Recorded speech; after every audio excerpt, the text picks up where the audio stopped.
Hey, I'm Alex Radical from Board Game Co, and these are my favorite crowdfunding campaigns I've played this year. This is the third kind of topic that this video is. This video was originally supposed to be upcoming crowdfunding campaigns for the month of December, because I do an upcoming crowdfunding campaign series every single month. Then I realized December has like 3 crowdfunding campaigns. There's like Dragon Eclipse launching, there's Byzantian, there's like a handful of crowdfunding campaigns launching in December. It's not nearly enough to make a video, so instead I was going to do, okay, well what are the crowdfunding campaigns I've backed this year that I'm most excited for? Then I put together that list and realized at the end of it that nearly everything is something that I actually have played, so now I'm slightly pivoting the topic to the 15 crowdfunding campaigns I've played this year that I think are the best, ranked in order. That's what it is now, because most of the campaigns that I'm excited for are ones that I've actually played, which is a secondary conversation around the nature of crowdfunding. I do find that the longer I've been in crowdfunding, the longer I've spent time back in games, spent money back in games, the more I've started to come to rely on things that I actually have a chance to play, or are sequels or expansions, things that I have more reason to actually trust are going to be here. But I think that's just my natural evolution over time, so as not to continuously spend money on games that sometimes are amazing, and sometimes I could have just waited for retail, or not play them at all. Anyways, let's go ahead and dive into it. The good news about this particular topic, I mentioned these are going to be games I played. I did make this top 16 instead of top 15, and I did that because technically 2 of these I haven't played, so I'm going to crowd these into number 15. I still want to say why I'm excited for them, but I haven't actually played these 2, so let's go ahead and talk about them. Coming in at number 16, we have Agricola Special Edition from Awakened Realms.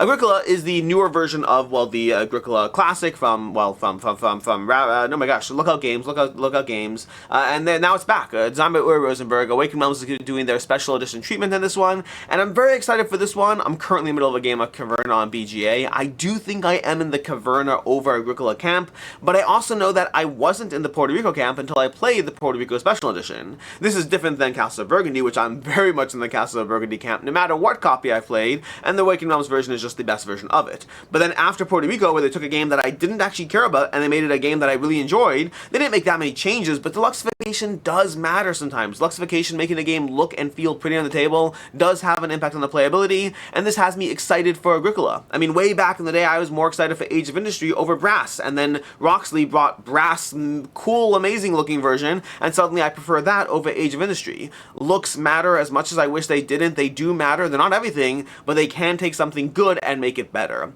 That has me very excited for the Agricola Special Edition. Even though I am a Caverna over Agricola person, having all of this in a giant big box with cool stuff, that does make me, it makes me excited. So that's going to be my number 16.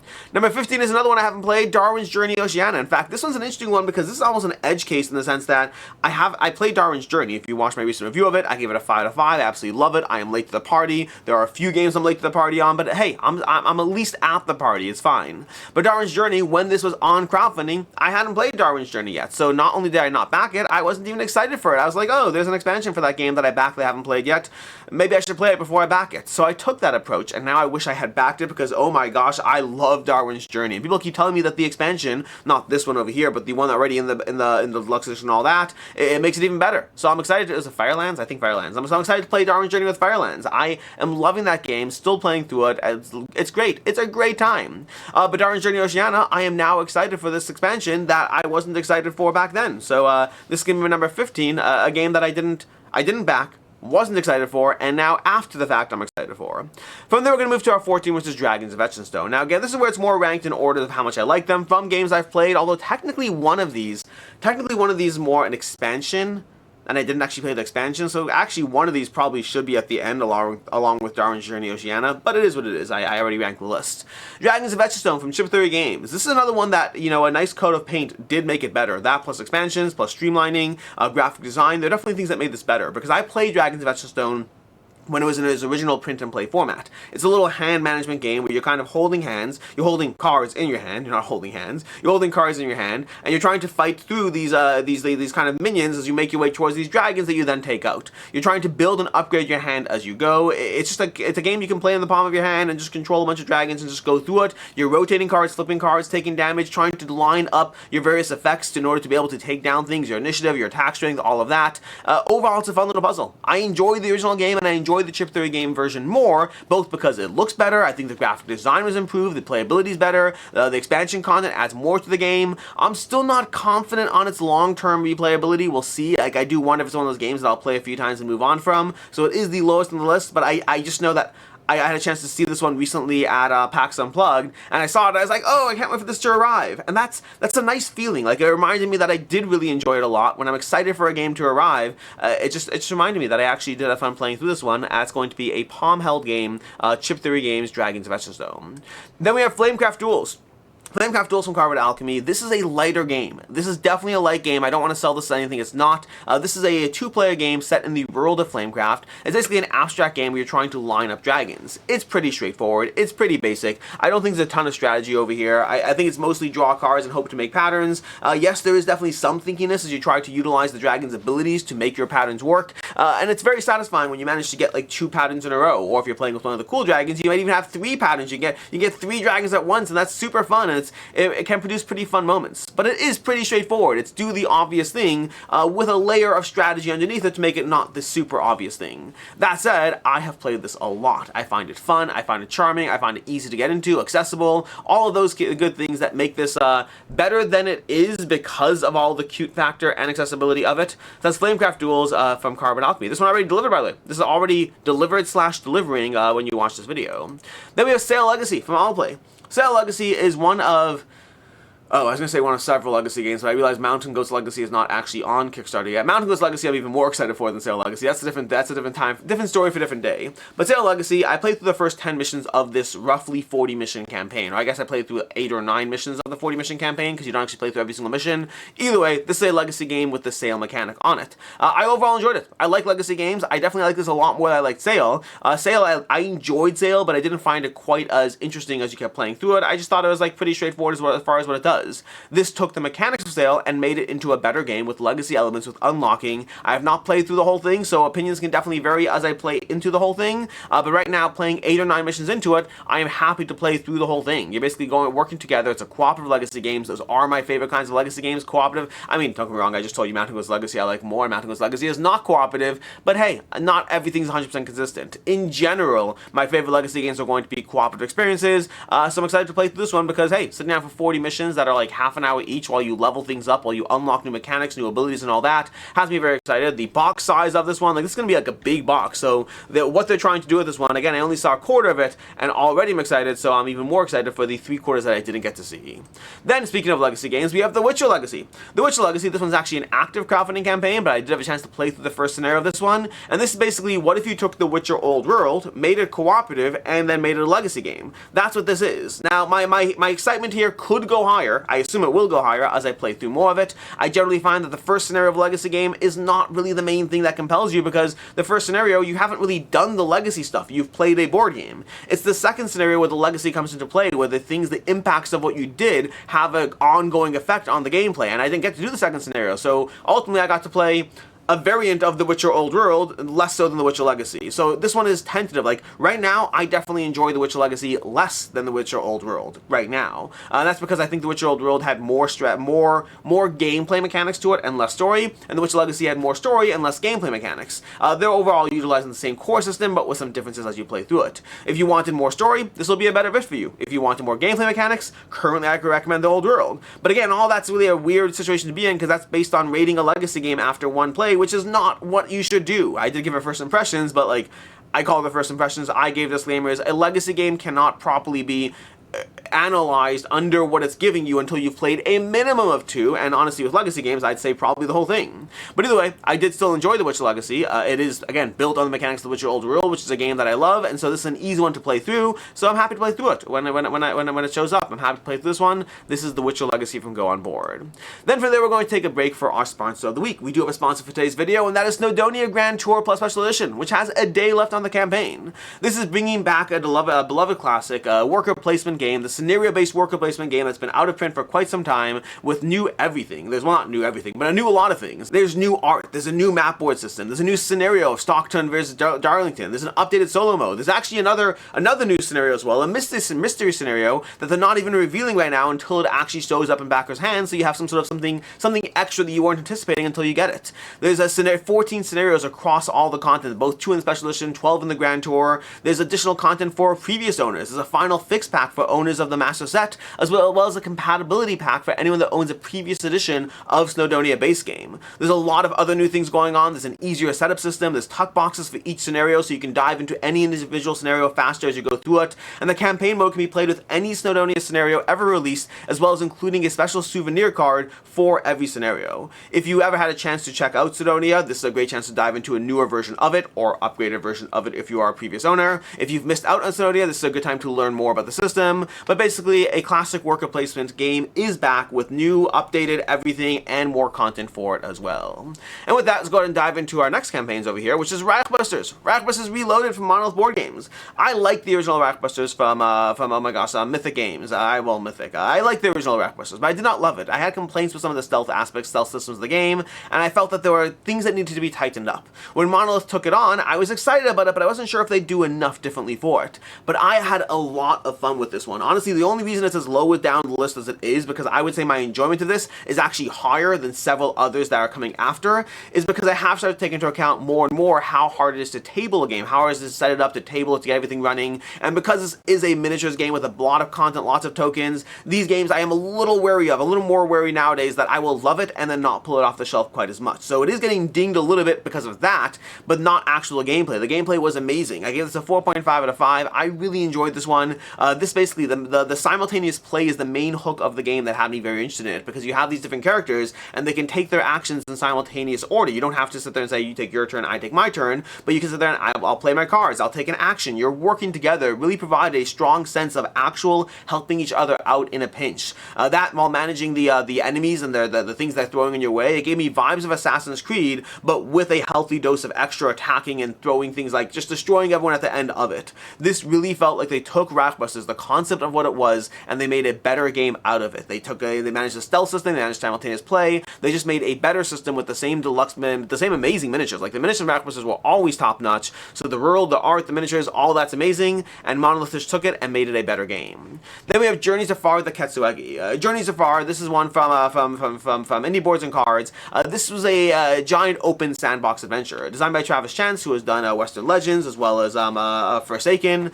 This kind of takes that giant open world concept and turns it into, well, yeah, I think my favorite one from his so far. Western Legends is one that I always was kind of mixed on. I enjoy it, but I like when it's my turn. Forsaken was great, and Journeys Afar just felt even better than Forsaken. It has cutesy artwork, which is very familiar, pulls you into the world, but the gameplay itself was very straightforward. Like, on your turn, you're basically guided by the system of what your character is trying to do, which nicely opens up into how the game's going to operate. So you kind of have this direction as you play, but then you can abandon that direction whenever you want. As soon as you start seeing other opportunities to earn points, you're going to be torn between trying to accomplish your personal quest for points, or alternatively just doing the other things that work your engine well. So I love how the game guides you initially, but then kind of says, you don't have to do this thing that we're trying to get you to do. That's just one of many things you can do, and the other paths are all viable, or you can mix and match and combine and end up doing a little bit of everything. Overall, very much enjoyed this one. Strong vibes of Forsaken, but I thought it was more accessible and easier to dive into than that one. This is Journeys Afar, the Ketsueki. Then we have Rise of Myths Cthulhu from Synergic Games. This is a roguelite, kind of Slay the Spire-esque game.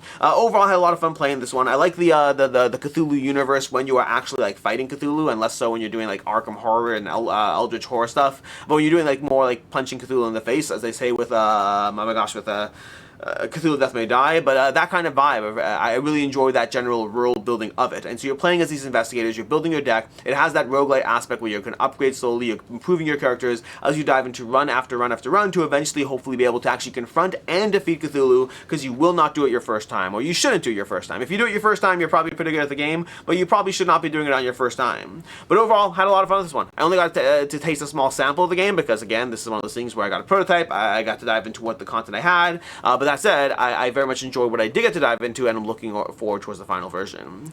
Then we have the Elder Scrolls Heroes of Tamriel. This is the one where I kind of realized I actually have not played the new content for this one, so technically it should be right there with Darwin's Journey in terms of the ranking, but I forgot, so it gets a pass over here. But the Elder Scrolls Heroes of Tamriel is a continued expansion content for the Elder Scrolls, and the Elder Scrolls I think is a fantastic game. It gives you so much character building, so much rooms to the way you can grow your character in the game, loosely based on the Too Many Bones system, but different enough to definitely stand on its own. But the character building is everything. In Too Many Bones, as well as in Elder Scrolls, the character building is why you're playing the game, because it's so much fun to augment your character and then to go into these skill trees, and suddenly you're dual wielding, and suddenly you're dealing with magic and necromancy and all these different things, and you can build out your class lines and improve and invest into your character in different ways as you go through it. That was and is the hook of the game. And Heroes of Tamriel, looking at the crowdfunding campaign, I thought this one was going to be a pass for me, and then looking through it, I was like, yeah, but then there's like these skill lines and those skill lines and these extra things, and I want to combine all that. And it reminded me of the intricacy of these systems, these rules that Ship Theory Games has done incredibly well at building. It's just powers and abilities galore in their systems. They give you a core solid system, and then just give you all the tools to feel very cool within that system. And I've always appreciated that about their games, and I appreciate it about the Elder Scrolls as well. Then we have Honor's End. Honor's End over here, this is from IV Studios. This was a solo/cooperative deck building solo/cooperative deck building scenario/story single shot game. There's a bunch of ways you can play this. You can play a single shot where you basically pick the 3 enemies to fight against, where you kind of just have like a level 1, level 2, level 3 enemy you're going to be fighting against, and then you just go ahead and grab your heroes and build your decks, and you're working with like equipment and gear and items and all these different things as you build through it, but it's a solo or cooperative deck building adventure as you try to take down the boss, take down the sequence of bosses. Or you can play the actual story mode where you're unlocking more content as you go through it, and that gives you more of a progression kind of as you play through the game system. Either way, the game itself, I just really enjoyed the deck building. I felt it was a fun twist on deck building. Deck building these days has become so standardized as far as what it does that it's nice when you have a new system, and Honor's End gave you a new system in the way you kind of have to see like the actual game, the campaign, how it works, but you're kind of rotating cards, you're using cards for different things as you play through it. So sometimes using it for the abilities, sometimes using like resources to pay for other cards, and the way you chain into it, it kind of feels like they took elements of what they learned from Moonrakers, but then made it into its entire game, all built around deck building, and they did a great job with it. I really enjoyed this one, and I'm excited for the final delivery. Then we have Onward, the MOBA board game from Skytier Games. This one already delivered, which is kind of shocking because this is a 2025 campaign. But Onward, this is based on Skytier originally. They originally had Skytier, and they took Onward, and that's the next iteration of it. It definitely does take some inspiration from Guards of Atlantis, but the best thing it does by far is this is a great game at 2 players, whereas Guards of Atlantis really requires 4, in my opinion, for it to really shine. 4, 6, 8, all of that. Onward is accessible at 2 players, which is just easy for me to table this kind of game at a 2-player count. Usually at 4 players and playing other player counts. That's a different story, different conversation for a different day. But with Onward, it's powers and abilities galore while you manage your lane MOBA. Like again, I liked Skytier and I liked Guards of Atlantis, and this really felt like it leaned into elements of both those and gave me a system that really just felt incredibly satisfying as you utilize your heroes to go ahead and manage the lanes, to take down various minions, to prep against how you're trying to push towards your opponent. It just felt like a really clean system with lots of powers, lots of abilities, lots of heroes that just give you a strong, diverse game system. So it was easy for me to get rid of Skytier, and this already arrived, which is amazing because I'm excited to dive more into Onward. Then we have Inish Big Box. I debated putting this one here because this one's kind of just like, I mean, there is new content here, but honestly, I'm half excited about the Big Box as I am about the new content. But Inish is a fantastic area control game, one of my favorite area control games of all time. And the Inish Big Box, this one gave you a few things. It gave you the new content, the Nemedian, Settlers, whatever it was. Let me see, what's it called again? There's an expansion name. Is expansion name. The Seasons, the Inish Nemeth expansion, Nemeth expansion, I guess it is. But there's new expansion content for the game, which kind of had a few elements. It had the Nemeth tiles, I think they were, which I had some complaints about that. They did make some changes to potential setup variants, so you can incorporate them more easily. And then there's other expansion stuff, which I don't remember the name. I don't remember the name for the various elements, but there's another one which kind of gave you these other like special sanctuary kind of situations where you can activate, and those were fun and easy to implement. So overall, the expansion was like some new content that wasn't bad, but didn't always come into play, and some new content that was easy to add that I would probably always play with. But then ultimately the big thing for me was that it was a deluxeified version of Inish that, while it had some steps backward, overall had more steps forward. I would say more steps forward that made it an enjoyable experience, that just made it feel like a better, a slightly cooler looking version of Inish with new expansion content, which again, debated including this because it's not as exciting as some of the new stuff over here, but it is tweaks and expansion content to one of my favorite area control games of all time, and so it still did make the cut. Then we have Blood Rage Valhalla over here. This one I know is controversial. controversial. Like, there's a lot of pushback around this one, around how the campaign is run, the content, the value of it. There's a pushback around the board. There was a lot of pushback, and I totally get, well, most of it. I will say, it was never going to be a CMON campaign. It's a Tycoon Games campaign. It's a different thing. People wanted a CMON campaign. You know, I'm not getting into the pushback. Let's dive into the game itself. I will say that I really enjoyed Blood Rage Valhalla. I played this one, and this felt like Blood Rage tweaked and changed in a way that I really appreciate. The biggest complaint I have against Blood Rage is that as you play it enough times, it kind of gets a little stuck in the patterns of what you play. Like, every once in a while, I try a new combination of cards, and I'm like, ooh, this is a fun way to do things I've never done before. But Blood Rage, much as I love it, when I play it, I usually have played it out. Contrasted with Inish, I love Inish, but Inish, like, one of the things I always say about Inish, my group and I joke about this all the time.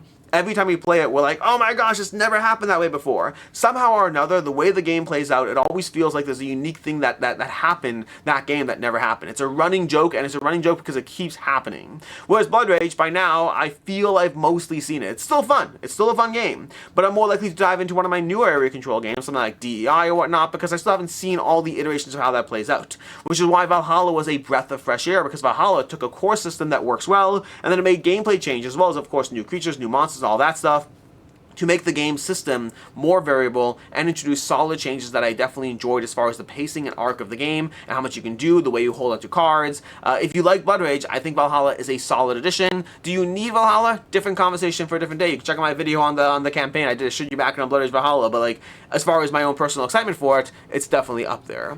Then from there, we have Cascadia Alpine Lakes. I loved Cascadia way back in the day. Cascadia was my entry point to the Flat Out games, and I thought it was fantastic. And then I tried other games from them. I tried Calico. I thought that was fantastic. I've played most of the other games since then. They generally are pretty good, but they range from like how good they are. It wasn't until Cascadia Alpine Lakes that they got their next 5 out of 5 for me, because like Calico is a 5 out of 5, Cascadia is a 5 out of 5, and then it took a long time for them to get back to another 5 out of 5, and Alpine Lakes was that. This takes everything I liked about Cascadia and it makes it more brain burnery, which isn't necessarily something I could recommend offhand, but from someone who's played a lot of Cascadia, it's a nice welcome addition to what Cascadia already does well.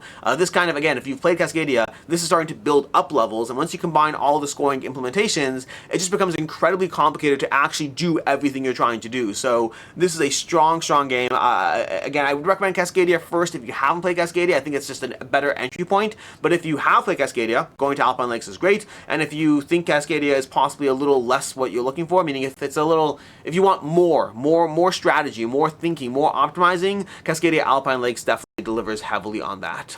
And that brings me to my number 1, which is going to be Kalypso from Inside Up Games. Kalypso is absolutely fantastic. Now, I do wonder, I almost should have put Cascadia Alpine Lakes my number 1, but excitement for Kalypso is higher, but with the recognition that just I have the knowledge from Cascadia that Cascadia is almost certainly going to be an evergreen for me, just lasting years and years. Versus Kalypso, I've played it, 6, 7 times, something like that, like between cooperative and competitive play. So Kalypso just doesn't have the same degree of longevity that Cascadia does, and that puts it more in a question mark of, okay, great, I like it, I know I like it, I'm excited for it, but will it last for 15, 20, 30 plays? And that part I don't know. What I do know is, as of right now, I love it. Every time I've played Kalypso, specifically the cooperative version, the competitive version is nice, but I'd rather play Planet Unknown. When it comes to the cooperative version, though, the cooperative version is so ridiculously satisfying to try to optimize and work together, both solo as well as cooperatively, and in fact, I'd argue cooperatively even more so. Like, I prefer the cooperative, sitting down at the table, trying to place down our pieces and utilizing our abilities. There's again that real strong sense of teamwork and collaboration as you try to figure out how to build out the board and get everything you need in it. It is incredibly satisfying. It gives me vibes of Spirit Island in the sense that it always feels very challenging, but then by the time you get to the end of it, you usually can win, you usually can do it. One of my complaints is I do want to have more higher difficulty modes in the game, or things you can tweak or adjust to make it more of a challenge. But regardless of that, I just have so much fun every single time I sit down to play this cooperatively. It feels like we are working together. It feels like we are not going to do it. And then at the end of the day, we managed to combine this action, place this, get that extra tile placement, use that to place a building, inhabit that building, and then go ahead and do something else. It just feels incredibly satisfying to crunch through Kalypso. It's my favorite game from Inside Out Games by far, and this is probably the one I'm most excited about from all the 2025 crowdfunding campaigns that I've played. That is my what's the title of this again? That's my favorite game, my favorite crowdfunding games that I've played in 2025. I think that's I'll have to figure out the right title for this, but that's basically what this is. This is primarily games that I've actually played that I'm excited for. These are games that I've backed, I've played, I've enjoyed. They're the games like, there's a lot of games that come out every single year. And every single time it gets harder for me to be as excited about something that doesn't necessarily hook me quite as much because, well, I already have something like that. I already have miniatures. I already have another campaign game. I already have all these polyomino games. I have so many different games that it's harder to get as excited about any individual thing. But then sometimes you sit down and you play something and there's always a reminder that as much as there are so many games every single year, there's always something new to be excited about. What's exciting for me, what's exciting for you, that can always vary, but there's always something new to be excited about. In any case, until next time, I'm Alex Radcliffe from Board Game Co. I hope you enjoyed this video, and as always, I hope you have a good one.